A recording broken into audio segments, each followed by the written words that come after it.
ঈদ তো তখনই সুন্দর ছিল যখন বুঝতাম না জীবনের মানে কি, যখন মনে করতাম দিনের অর্ধেক সময় না খেয়ে থাকলে 2 দিনে একটা রোজা হয়ে যায়।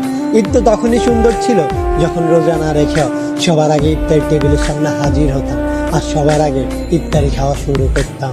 ঈদ তো তখনই সুন্দর ছিল যখন ঈদের নতুন জামা কাপড় কিনে দেওয়ার জন্য আব্বু আম্মুর কাছে কান্নাকাটি করতাম আর মনে করতাম কেউ ঈদের নতুন জামা কাপড় দেখে ফেললেই হয়তো ঈদ শেষ হয়ে যাবে।